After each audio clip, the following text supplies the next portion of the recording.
네, 드디어 캐나다 중앙은행 총재가 안녕하세요, 케부자입니다. 시청하시기 전에 구독하기, 좋아요 부탁드립니다. 딴 사람도 아니고요. 캐나다 중앙은행 총재가 경기 둔화 막으려면 기준금리 인상이 중단이 필요하다라고 얘기를 했습니다. 이러면 거의 우리 확실하게 중단이 된다고 볼 수 있는 거죠. 그죠? 근데 많은 기관들이 예측하기를 연내 금리 인하도 시작되지 않을까 막 얘기를 했는데, 근데 연내 금리 인하는 시기상조다라고 얘기를 했다고 합니다. 근데 정말 다른 기관에서 막 얘기하는 게 아니라 이거는 은행 총재가, 중앙은행 총재가 얘기하는 거가 올해는 확실히 금리 인상은 이제 멈췄다고 보는 게 맞겠죠. 그죠? 그리고 6.3%에서 떨어지긴 했는데 이게 앞으로 올해 중반쯤에는 인플레가 보이시나요? 예, 여기 3%대로 떨어질 것 같다. 옛날에 우리가 기준 인플레이션이 목표는 2%인데요. 사실상 예전에도 뭐 3% 4% 왔다 갔다 하긴 했어요. 근데 그게 크게 문제가 되지 않았던 거는 그 이슈가 많이 안 됐던 거죠. 근데 어쨌든 올해 중반에는 그래도 3% 가까이 떨어질 것 같다라고 얘기를 했기 때문에 아마 금리 자체도 멈추지만 물가도 차차차차 떨어져서 어느 정도 안정화 단계에 들었을 것 같다 얘기를 하는 거죠.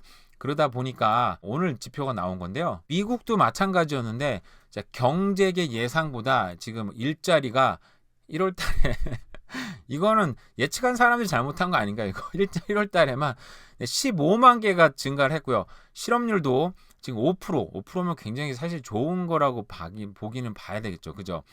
예상치를 크게 상회했다고 합니다. 자, 실업률은 전달과 동일인 5%로 집계가 됐는데요.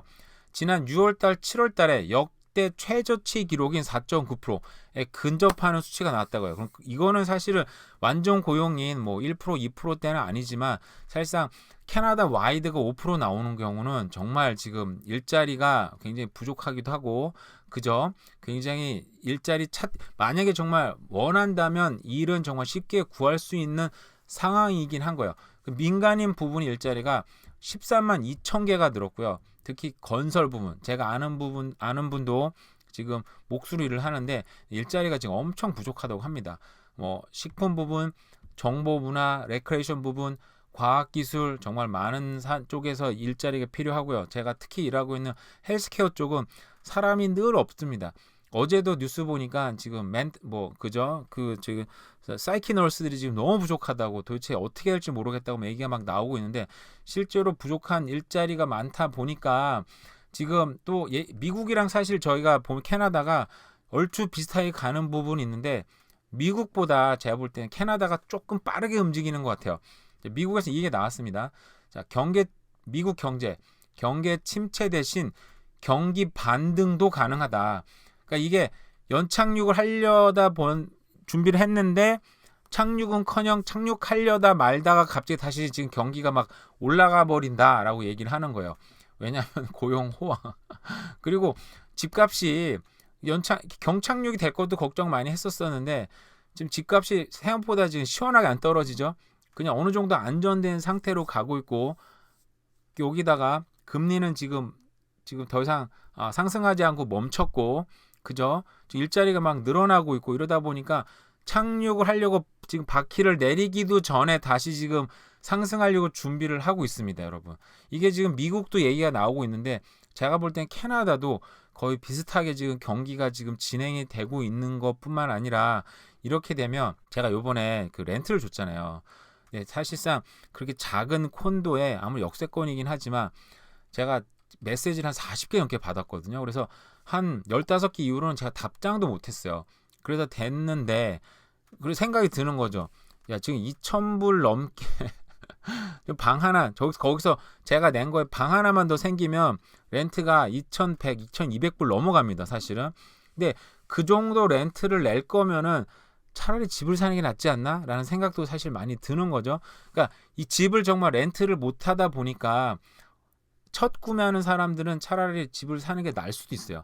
그렇게 되면은 어떻게 보면 다시 저가 시장부터 집안 어떤 부동산 시장이 약간 좀 활성화가 이루어지면서 경기가 좀 집값도 어느 정도 좀 안정화되지 않을까. 그게 어떻게 보면 여름 이후로 될 수 있는데, 그러고 보면 뭐 지금 뭐 TD나 다른 뭐 RBC에서 나온 보고서 보면 올 봄 이후부터는 2분기 이후로는 집값이 좀 안정화될 거다. 차츰차츰 오를 거다라는 예측도 있었잖아요. 그죠? 제가 직접 경험해본 시장도 그 가능하지 않을까라는 생각이 좀 들기는 들었습니다. 뭐 여러 가지 이유, 아까 우리 말씀드린 대로 이제 금리가 다른 사람도 아니고 맥클램 캐나다 중앙은행 총재가 더 이상 금리 인상 안 한다고 얘기를 했고요.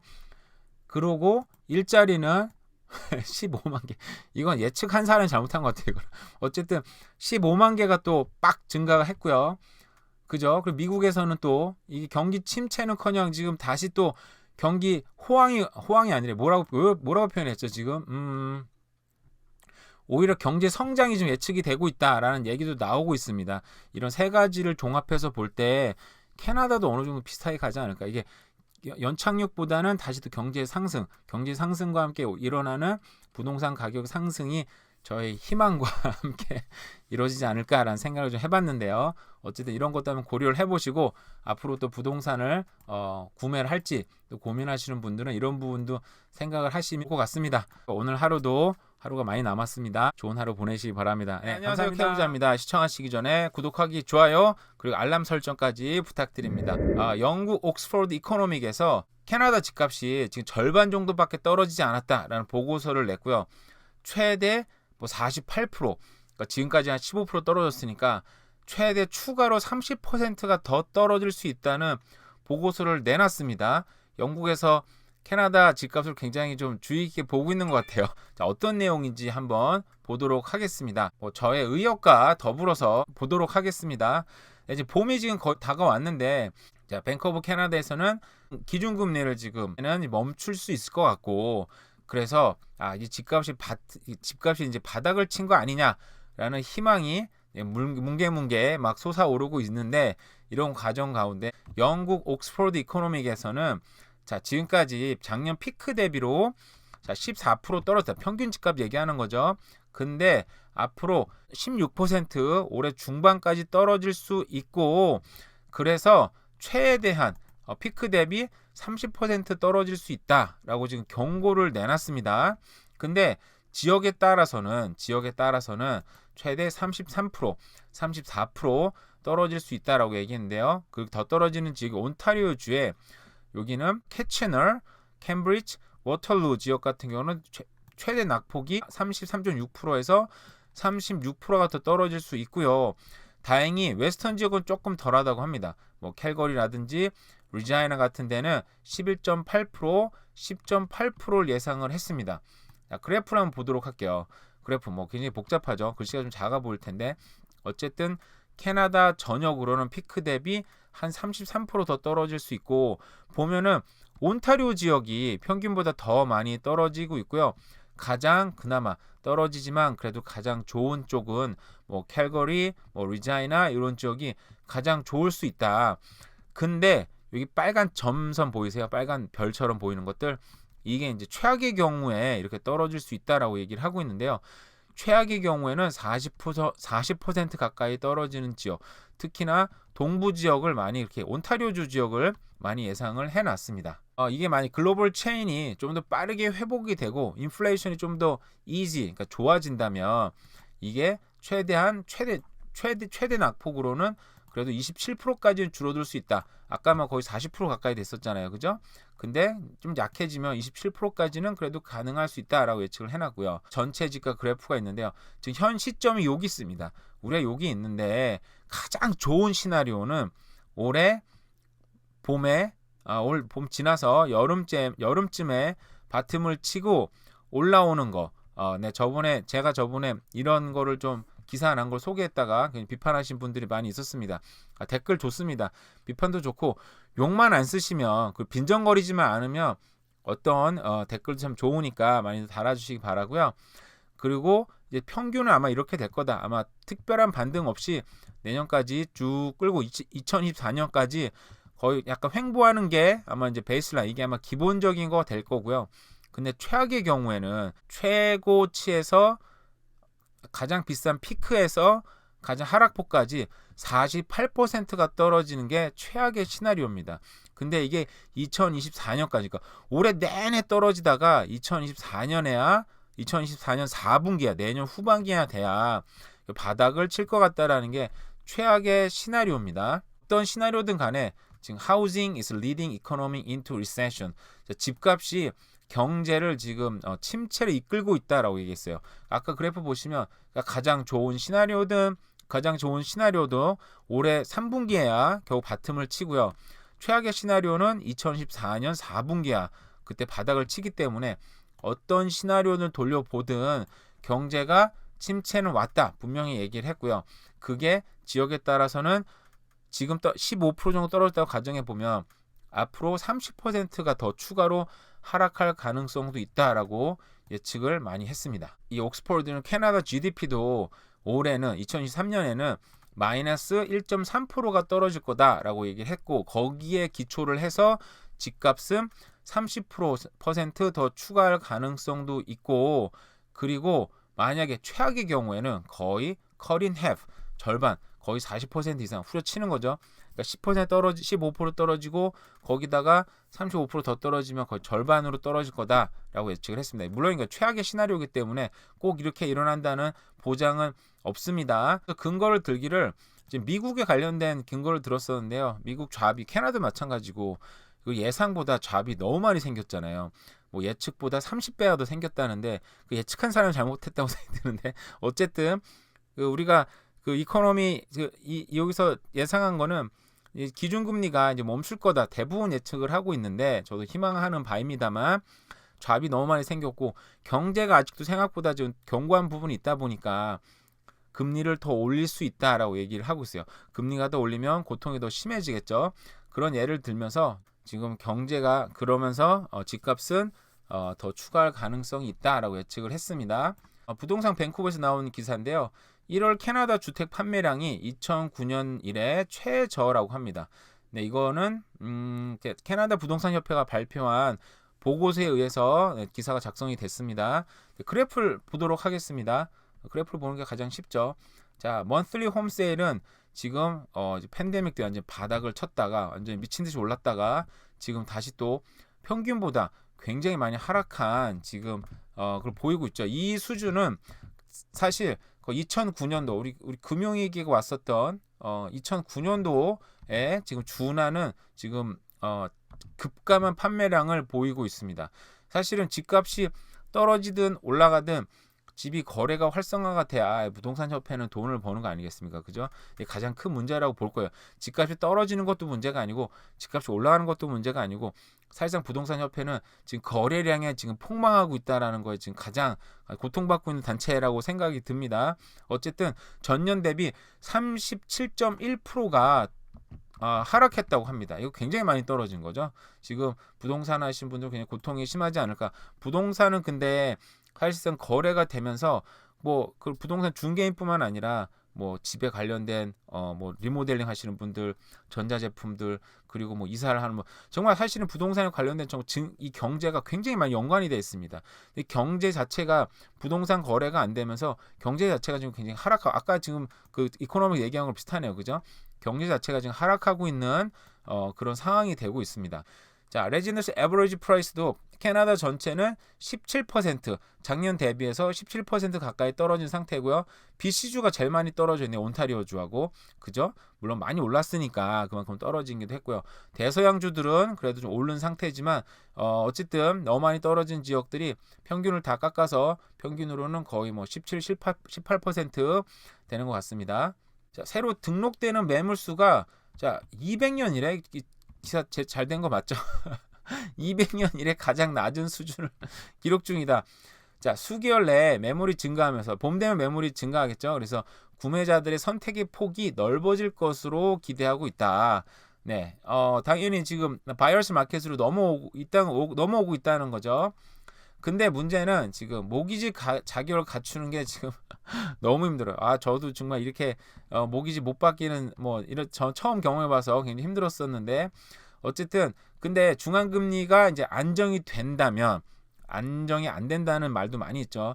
안정이 되는 최소한 멈춘다면 시장이 곧 안정이 되고 그래서 사람들이 이제 그러면 가장 큰 변수가 없어지다 보니까 그러면 금리는 일단 확정이 됐으니까 이 금리를 바탕으로 내가 집을 사자 라고 어떤 그런 소비자들의 심리가 살아날 수 있을 것 같다라고 예측을 했다고 합니다. 겨울이다 보니까 신규 매물이 감소한 가운데 BC주도 1월 신규 매물은 전년 대비 3.3% 증가했다고 합니다. 작년에 좀 미친 시장이었고 올해는 이렇게 확 죽었는데도 3.3%가 좀 증가를 했으니까 아마 봄에 집을 좀 팔아야 되겠다 하시는 분들, 아니면은 금리가 올라서 감당이 안 되시는 분들, 집값은 그대로고 다 괜찮은데 예를 들어 경제가 지금 침체돼서 모기지를 못 내서 급하게 좀 팔아야 되는 사람도 여러 복잡한 과정들이 거쳐서 여러 복잡한 요소들이 좀 생겨서 집이 매물이 지금 봄에는 많이 나올 것 같다라고 예측을 한 거죠. 어떻게 보면 지금 이 정도 가격이 떨어졌고 여력이 되시는 분들은 굉장히 괜찮은 집을 좀 후려치기에 후려쳐서 사기에 굉장히 좋은 시기가 오는 것 같습니다. 그럼 물론 현찰이 많은 분들이어야 되겠죠. 그렇죠? 네, 그런 분들을 준비하시면 좋을 것 같고요. 네, 신규 이민자들 또 중앙일보입니다. 신규 이민자용 주택 공급이 더 확대해야 된다. 연방정부 주택 공급을 50% 늘려 수용이 가능하다고 합니다. 50% 늘릴 수가 없어요. 아무도 이렇게 집을 짓기를 원하지 않기 때문에 쉽지는 않죠. 근데 50%를 늘려야 겨우 수용이 가능하다는 거죠. 그러면 10만 채 이상은 늘려야 되는데 사람 구하기도 어렵고 돈 구하기도 어렵고, 이런 물론 건설 업체도 론을 받아야 됩니다. 모기지를 받아서 집을 짓는데 개인도 어렵고 회사도 어렵고, 즉 이자율이 이렇게 높아요. 저런 회사들도 저런 론을 받기가 굉장히 힘들다는 거죠. 그래서 집 짓기는 쉽지 않다. 그래서 제가 요번에 렌트를 내놨을 때 메시지를 갑자기 한 30개 막 넘게 받은 것 같아요. 그래서 저도 도저히 감당이 안 돼서 초반에 일찍 연락 온 몇 분하고 일 진행해서 빠르게 테넌트를 찾았었는데, 아마 이런 렌트 대란은 앞으로도 몇 년 동안 지속되지 않을까라는 생각이 듭니다. 네, 이상으로 대략 살펴본 주택과 경제 뉴스였습니다. 오늘 하루도 좋은 하루 보내세요. 감사합니다. 캐나다 연금 제도에 대해서 많은 자료가 있지만 정작 중요한 건 이민자인 내가 여기서 태어나서 자라난 사람이 아닌 중간도 한 30살 중반에 이민을 왔거든요. 그렇게 중간에 이민을 온 사람이 정말 얼마를 받는지가 중요하지 않습니까? 거기에 대해서 한번 알아보도록 하겠습니다. 네, 안녕하세요. 캐부자입니다. 시청하시기 전에 구독하기, 좋아요 부탁드립니다. 네, 오늘 캐나다 연금 제도에 대해서 알아보도록 하겠습니다. 네, 시중에 정말 많은 자료가 나와 있고 저보다 더 많이 아시는 분들도 있고 전문가도 있을 겁니다. 그래서 혹시 제가 오늘부터 설명하는 내용이 틀리면 댓글 좀 달아주시고요. 더 좋은 자료나 있으면 댓글도 달아주시면 감사하겠습니다. 자, 일단 연금의 종류에 대해서 알아볼 텐데요. 종류가 많고 저도 좀 나이를 먹다 보니까 연금도 좀 궁금하기도 해서 요즘에 조금 공부를 하긴 했어요. 근데 이게 너무 종류가 많고 복잡하다 보니까 하나하나씩 천천히 한 번씩 알아보도록 하겠습니다. 네, 먼저 연금의 종류는 오늘 먼저 알아볼 거는 노령보장연금이라고 해서요. Old Age Security, OAS로 널리 알려져 있는 연금입니다. 그리고 두 번째는 소득보장보조금, 그러니까 Guaranteed Income Supplement, GIS로 많이 알려져 있죠. 그리고 캐나다 은퇴연금, Canadian Pension Plan인데 CPP로 알려져 있어서 현 직장을 갖고 계신 분들은 매달 납부를 하고 있는 겁니다. 그리고 배우자 보조금, 가족 보조금이라고도 알려져 있더라고요. 그래서 이게 Spouse Allowance, Families Allowance라고 용어가 좀 다른 부분이 있는 것 같은데 어쨌든 배우자 가족 보조금, 그리고 기타가 있는데요. RRSP, 자기가 직장에서 납부한 것들, 또 직장연금 있는 분들도 있고요. 굉장히 좋은 직장인 분들 그거 갖고 계시더라고요. 또 BC주, 알버타주, 온타리오주에서는 또 주별로 또 다른 연금이 운영이 되고 있습니다.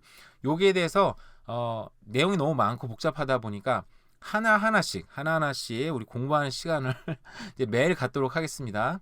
자, 첫 번째로 오늘 공부해 볼 거는 공부라는 게 좀 말이 이상하긴 한데, 자, 노령보장연금인데요. 이 OAS는 노령연금은 캐나다 최대 규모의 연금 프로그램입니다. 이거는 고소득자를 제외한 65세 이상의 노인에게는 지급되는 사회보장급여인데요. 이거는 자기가 얼마를 납입을 했는지에 따라 되는 게 아니고요. 65세 이상 그리고 10년 이상 거주자에게는 무조건 지급이 되는 겁니다. 그러니까 여기 지금 방송을 보시는 분들은 아마 대부분 받으시는 걸 거예요. 자, 캐나다 정부는 일반 수입에서 노령연금 자원을 조달을 합니다. 그러니까 내가 내는 돈에 대해서 내는 게 아닌 거예요. 근데 노령보장연금은 수령 조건들이 몇 가지가 있습니다. 자, 영주권자, 시민권자여야 되고요. 그리고 10년 이상 거주하고 있는 65세 이상 노인입니다. 자, 10년 이상 거주가 중요합니다. 그리고 일반적으로 18세 이후에 40년간 거주했다면 전액을 그러니까 맥시멈으로 수령할 수 있는데 40년 이상 거주하는 사람 많지 않을 겁니다. 저처럼 막 30살 중반, 40살 중반 이민 온 분들 많이 계시잖아요. 그죠? 혹은 50살 이상도 할 수 있고요. 그러다 보니까 이게 내가 얼마가 받는지가 중요하니까 또 40년 미만으로 거주한 사람들 같은 경우에는 이게 자기가 거주 연도에 따라서 그 금액이 달라지니까 잘 보시면 되고요. 그 중요한 거는 올해 4월부터는 2023년 4월부터는 노령연금 수당이 65세에서 현재 67세로 변경이 됩니다. 세상에. 65세도 도대체 언제 65세가 돼야 생각을 하는데 이게 또 2년 또 늘어났어요. 왜냐하면 평균 수명이 지금 늘어나고 정부에서도 돈이 사실상 지금 노인분들은 정말 최고의 연금 세대긴 해요. 근데 우리 때 뭐 20년 뒤, 30년 뒤에 65세, 7세 막 되고 나면 이게 사실은 돈이 또 정부에 돈이 없습니다, 지금. 그래서 문제이긴 한데 어쨌든 이게 연도가 조금 2년 늦춰졌습니다. 자, 이게 얼마가 받는지 대략적인 설명을 해주면요. 65세, 67세로 바뀌니까. 근데 이건 뭐 옛날 정부 자료입니다, 이게. 65세에서 74세는요, 맥시멈으로 받는 사람은 687불. 이게 매년 물가에 따라 조금 늘어나게 합니다. 75세인 분들은 756불을 받습니다. 근데 조건은 연수입이 뭐 12만 9,757불인데 거의 1억 3천만 원 정도. 근데 저연세 저런 거 버시는 분들은 많지 않을 테고 저연세 이런 거 버시는 분들을 우리가 걱정할 필요는 없잖아요. 그죠? 우리 연봉보다 훨씬 더 많이 버는 것 같은데 대부분. 자, 이런 자료들은 제가 이제 여기 링크를 걸어 놓을게요. 캐나다 정부 사이트 한번 볼까요? 자, 캐나다 정부 사이트에 자세하게 나와 있습니다. 제가 이걸 다 읽어보고 그리고 한국 분들이 또 써놓으신 자료를 보고 만든 자료니까 한번 보도록 하겠습니다. 가장 중요한 거, 자, 이민자의 나는 얼마를 받을 것인가? 그죠? 아까 얘기한 대로 여기서 자라나고 태어나고 시민권자로 산 사람은 40년에서 무조건 살 테니까 무조건 맥시멈 금액을 받겠지만 저처럼 30대 중반, 뭐 40대 중반, 50대 중반에 오신 분들은 도대체 얼마를 받을 것인가 궁금하지 않습니까? 아까 말씀하신 대로 최고 금액은 756불이라고 제가 가정을 할게요. 계산상 써놓은 겁니다. 자, 근데 나는 10년 거주해. 난 55세 때 여기 와서 살면서 나중에 이민이 됐어. 그런 10년 거주한 게 되지 않습니까? 그죠? 그거를 40으로 나눕니다. 그러면 0.25가 나오잖아요. 25%로 치고 그러면 756불에 25%는 189불을 매달 받게 되고요. 난 20년 거주했는데 그러면은 20에서 40을 나누고요. 그리고 50비 나옵니다. 0.5. 이 50%가 수령하는 거예요. 그러면 378불.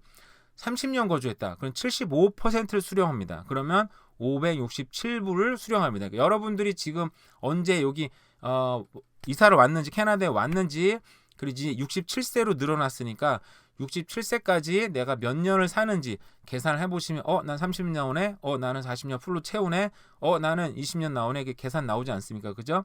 그 금액에 맞춰서 여기에 자기가 생각을 해서 계산을 하시면 내가 얼마를 받는지가 나오게 됩니다. 물론 캐나다에서는 공병 줍고 그리고 폐지 줍는 거는 사실상 생각하기 쉽지는 않지만 실제로 노인 인구들도 굉장히 뭐 파버티 굉장히 좀 어렵게 사시는 분들도 많은 게 현실이긴 하거든요. 오늘부터는 조금씩 연금에 대해서도 제가 정리를 좀 하고 있어요. OAS에 대해서 가장 많이 이제 질문이 나오는 것들은요.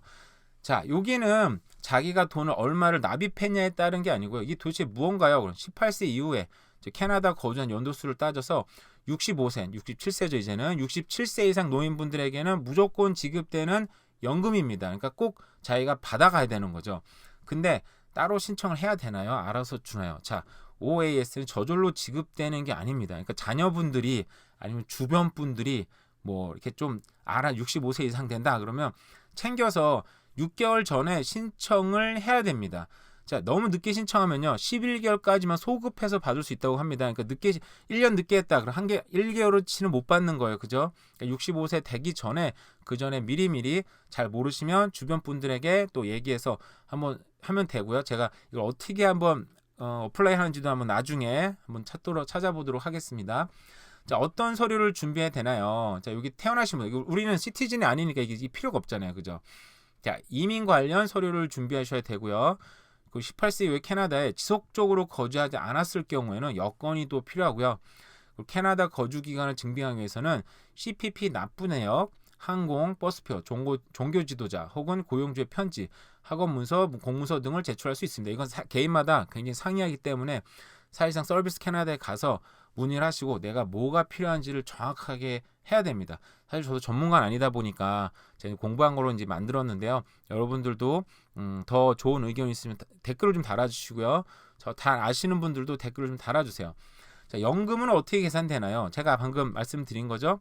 자, 40개의 동일한 40년인 거예요. 동일한 할당으로 나눠지는데 40년을 거주하면 풀로 받는 거죠. 그러니까 18세 이후에 내가 이 캐나다에 몇 년을 거주한지에 따라서 뭐 10%, 20%, 50% 혹은 맥스로 받을 수 있게 됩니다.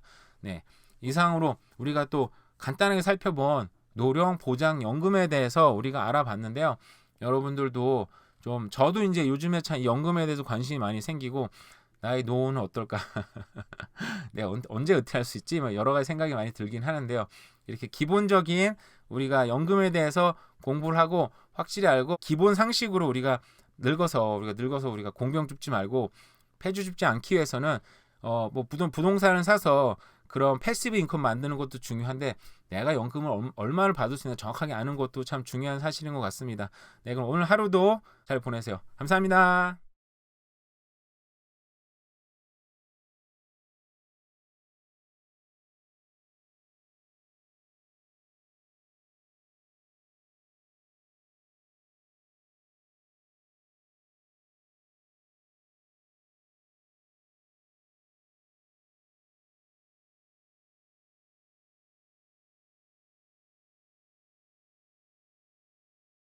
여러분들 여기에다 광고를 내시면 정말 많은 문의를 받게 될 거예요. 그래서 여기다 꼭 내시길 바랍니다. 네, 안녕하세요. 캐부자입니다. 시청하시기 전에 구독하기, 좋아요 부탁드립니다. 음향이 조금 좋을 겁니다. 왜냐면 제가 아들이 쓰고 있는 거 갖고 왔어요. 제가 옛날에 아들이 유튜브를 한다 그래가지고 좋은 음향 장비를 사줬는데 장비도 아니죠.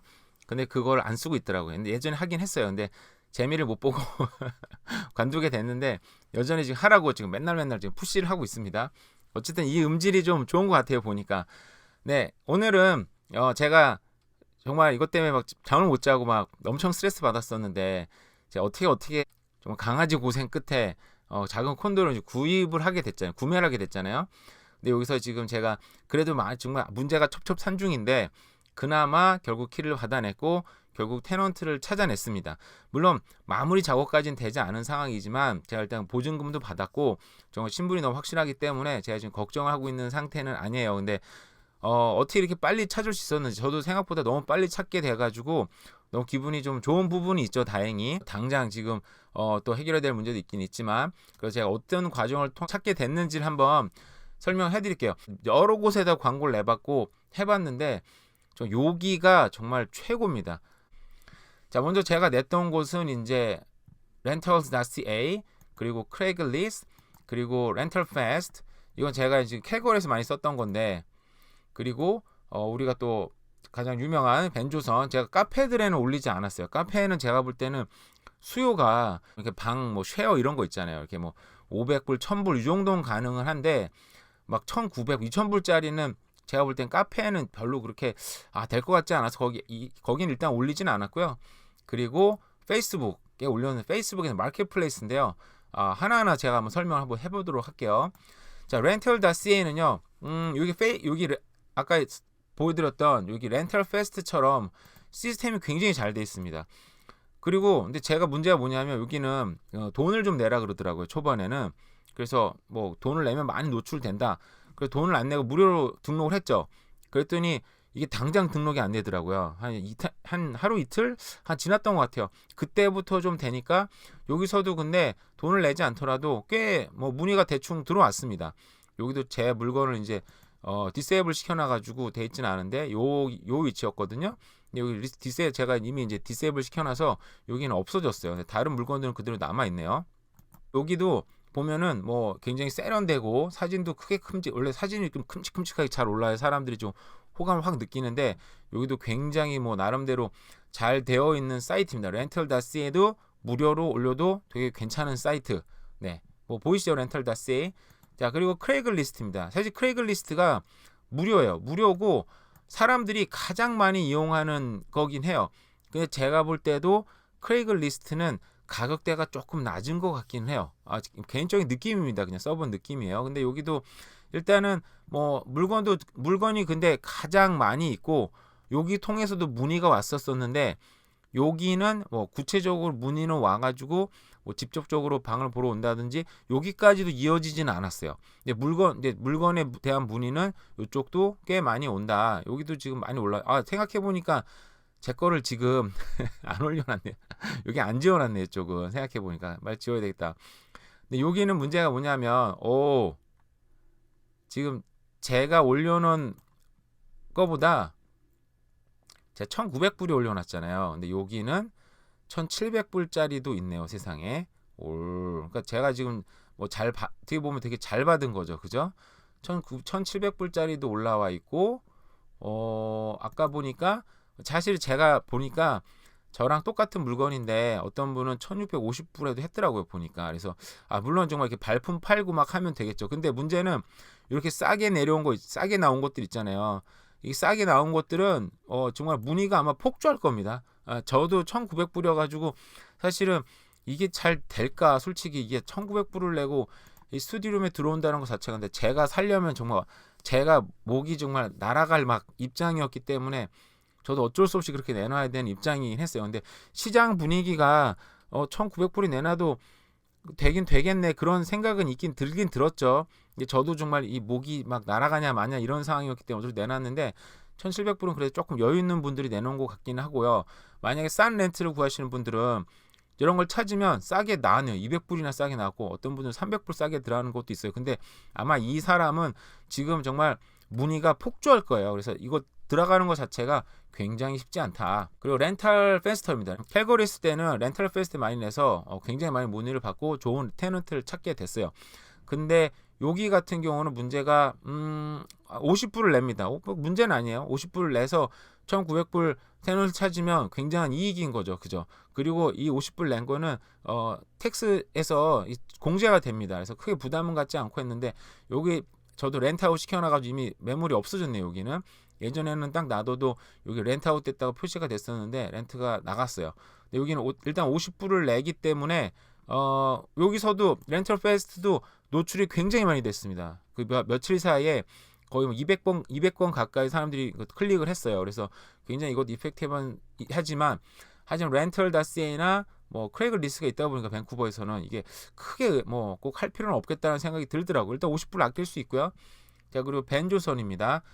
벤조선 같은 경우도 여기는 근데 내가 얼마나 노출이 되는지 이건 모르겠는데 저도 아무래도 뭐 이왕이면은 같은 돈을 내고 들어오는 사람이라면 저도 제 옛날에 한국 분한테 렌트를 해서 그렇게 재미를 보지 못했어요. 사실은 끝나고 청소할 때도 좀 언쟁이 있었고 저랑 제가 볼 때는 말도 안 되는 수준이었는데 이분은 깨끗하다 주장을 하는 상황이어가지고 그런 한국 분과의 어떤 그런 것 때문에 뭐 썩 좋지는 않았어요. 뭐 그래서 여기는 안 내놓으려고 했다가 그래도 이제 내놓기는 했습니다. 여기는요 한 10불 내야 돼요. 10불 내면 3개월인가 해줬던 거 2개월인지 3개월인가 했던 것 같아요. 여기도 저랑 똑같은데 1750불에 나눴네요. 그죠? 근데 이것도 아마 지금 문의가 폭주할 겁니다. 저것도 짜게 내놨잖아요. 어쨌든 간에 그죠?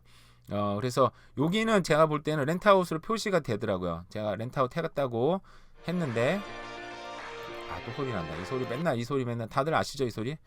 네. 솔드라고 표시가 됐네요. 그죠? 이 솔드라고 표시가 돼서 이미 1900불에 내놨는데 나갔어요. 자, 오늘 마지막 이제 소개해 드릴 거는 페이스북입니다. 마켓플레이스인데 저도 사실 이거 쓸 줄 몰랐는데 쓸 줄 모르는 게 안 쓰고 뭐 잘 몰랐는데 어떤 부동산 업자분이 이걸 멘션을 옛날에 했었어요. 그래서 혹시 몰라서 내놨는데 여러분 좀 페이스북이 정말 문의도 그렇지만 문의도 오고 그리고 집까지 보러 오고 정말 많은 사람들이 이용을 하더라고요. 그래서 저는 왜 이렇게 많이 쓸까 하는데 페이스북이 지금 연령대가 아주 어린 사람들은 안 써요. 페이스북이 저희 세대잖아요. 그래서 페이스북 쓰는 사람들 자체가 연령대가 그래도 어느 정도 있는 사람들, 그래도 경제력이 좀 있는 사람들이고요. 한번 마켓플레이스 가볼게요. 그리고 문제가 페이스북은 이렇게 보면 자기를 그냥 알게 돼요. 자기 여기 들어와서 이 사람의 뭐 가족 사진들, 이 사람 뭘 하고 살았는지 페이스북 저는 거의 안 썼는데도 기록이 남아 있긴 있거든요. 그러니까 그 사람에 대해서 신뢰할 수 있겠더라고요. 한번 들어가 보겠습니다. 페이스북에 들어가서 저도 페이스북 어떻게 쓰나 그랬는데 뭐 쉽더라고요. 비슷비슷해요. 자, 여기 들어가면은 여기에 자 프로퍼티 렌털스 있습니다. 프로퍼티 렌털 클릭하시면은 내가 사는 동네에 이렇게 쭉 뜹니다. 그럼 여기 뭐 여러 가지 조건을 입력할 수 있는데 제가 렌트했던 곳을 한번 가볼게요. 자 여기였었는데 네 여기 다 나갔나요 벌써 세상에? 3,000불짜리 하나 떠 있네요. 클릭해 볼까요? 자 방 2개에 화장실 2개 3,000불에 나왔고 1,950불은 뭔가요? 여기는 스튜디오룸이네요. 야 1,950불에 나왔네 근처에. 나도 이거 나도 1,950불 받을 거네. 아닌데 이거 제가 테너트 제가 내는 매물하고 똑같네요. 이 사람은 1,900불에 1,950불에 내놨어. 50불 나도 올릴 걸 그랬나. 갑자기 좀 아쉬운 생각 확 드네요 세상에. 와 세상에. 그렇구나. 자 근데 상대에 대해서 있잖아요. 이렇게 상대가 떠 있잖아요. 이렇게 딱 봤을 때 이제 카레를 좋아하시는 분들인 것 같은데 어쨌든 페이스북에 조인은 2009년에 했습니다. 그러니까 벌써 10몇 년, 14, 15년 된 거잖아요. 그러니까 이 사람은 되게 오래전에 사기꾼 같지 않은 거죠, 느낌이. 사기꾼 같지 않은데 이 사람 딱 봤을 때 업자긴 하네요. 그죠? 업자긴 한데 자, 그래도 어쨌든 뭐 좀 가볼까요? 그래도 페이스북 팔로우 말고 자, 뷰 프로파일 볼까요, 한번?